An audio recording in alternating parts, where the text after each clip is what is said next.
Okay, welcome to Lesson 7B of Youth by Isaac Asimov. Today's learning intention, just to remind you, is to learn about dramatic irony and to recap contrast. We know we'll have been successful if we can explain what dramatic irony means and give an example, analyse an example from the text and explain how it adds tension, and recall what contrast means and apply knowledge from earlier in the unit to a later example. So we're going to carry on with our reading of Chapter 8. It's a short one, so here we go. Chapter 8.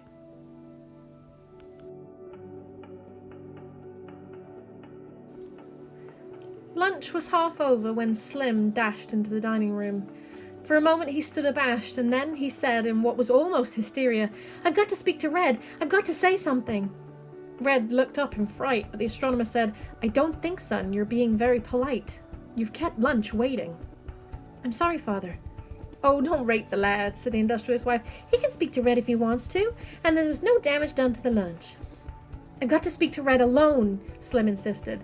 "Now, that's enough," said the astronomer with a kind of gentleness that was obviously manufactured for the benefit of strangers, and which had beneath it an easily recognised edge. "Take your seat." Slim did so, but he only ate when someone looked directly upon him. Even then, he was not very successful. Red caught his eyes. He made soundless words. "Did the animals get loose?" Slim shook his head slightly. He whispered, "No, it's..." The astronomer looked at him hard, and Slim faltered to a stop. With lunch over, Red slipped out of the room, with a microscopic motion at Slim to follow. They walked in silence to the creek. Then Red turned fiercely upon his companion. "Look here, what's the idea of telling my dad we were feeding animals?" Slim said, "I didn't. I asked what you feed animals. That's not the same thing as saying we were doing it. Besides, it's something else, Red." But Red had not used up all his grievances. "And where did you go anyway? I thought you were coming to the house. They acted like it was my fault you weren't there." "But I'm trying to tell you about that, if you'd only shut up a second and let me talk. You don't give a fellow a chance." "Well, go on and tell me if you've got so much to say." "I'm trying to. I went back to the spaceship. The folks weren't there anymore, and I wanted to see what it was like." "It isn't a spaceship," said Red sullenly. He had nothing to lose. "It is too. I looked inside. You could look through the ports, and I looked inside, and they were dead." He looked sick. "They were dead." "Who were dead?" Slim screeched. "Animals! Like our animals! Only they aren't animals. They're people things from other planets." For a moment, Red might have been turned to stone.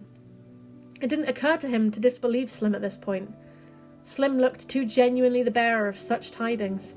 He said finally, "Oh my." "Well, what are we going to do? Golly, will we get a whooping if they find out?" He was shivering. "We better turn them loose," said Red. "They'll tell on us."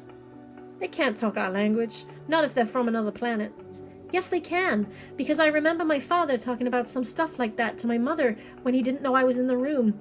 He was talking about visitors who could talk with the mind, telepathy or something. I thought he was making it up." "Well, holy smokes. Holy smokes." Red looked up. "I tell you, my dad said to get rid of them. Let's sort of bury them somewhere or throw them in the creek." "He told you to do that?"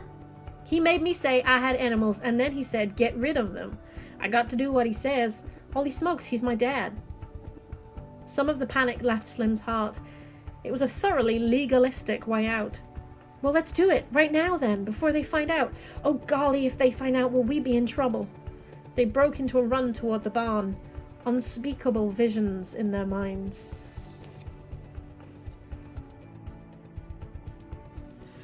So that was Chapter 8. Things are taking a slightly darker tone here. I know it's frustrating, but we're going to move on to the tasks now, and you'll find out what happens in the next lesson.